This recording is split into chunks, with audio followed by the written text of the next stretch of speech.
Everything is more expensive these days, and that includes natural disasters that haven't even happened yet. They have a higher price tag, too.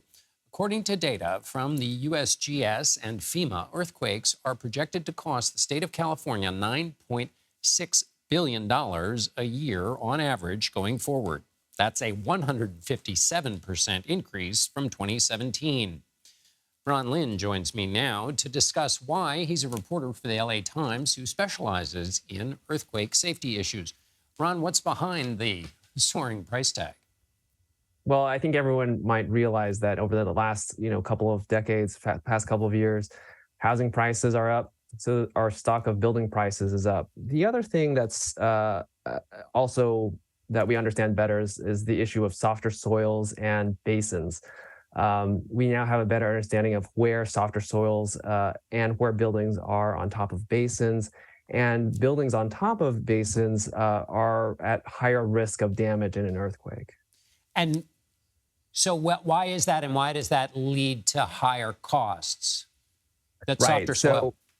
Right. So now that we have a better understanding of exactly where these basins are and where the buildings are, if you think about if a building is right on top of bedrock, it's not going to shake that much. But in an earthquake, if a building is on top of a soft soil on top of a basin, the taller the buildings are, the more it's going to shake from side to side, and that's going to increase that damage. And does that then mean there are specific areas that are now hypothetically likely to suffer bigger losses now that this new conception about softer areas has been a part of thinking? Are there specific areas we should be thinking about?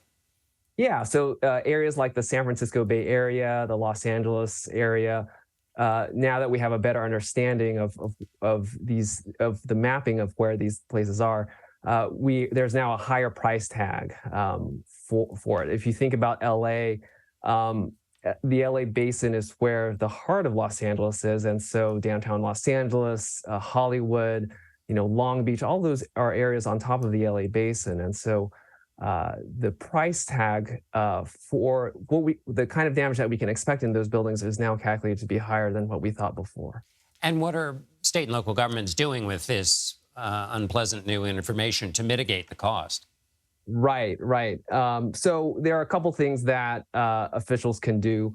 The city of Los Angeles some years ago decided to require apartment building owners to retrofit apartment buildings. So these are, if you've been in LA, you've seen them all around. These are buildings where the ground floor is often used for parking, and the upper floors are for housing. And so you can see these collapses. Well, the city in 2015 required these buildings to be retrofitted, and now 70% of these types of buildings have now actually been retrofitted. That can help. FEMA has also been on an effort to try to offer grants for building retrofits, and so that helps. But what we do know is that both the Los Angeles and the San Francisco areas are at highest risk. The LA area and Orange County alone is estimated to lose $3.3 billion a year going forward, and the San Francisco area nearly $2 billion a year going forward.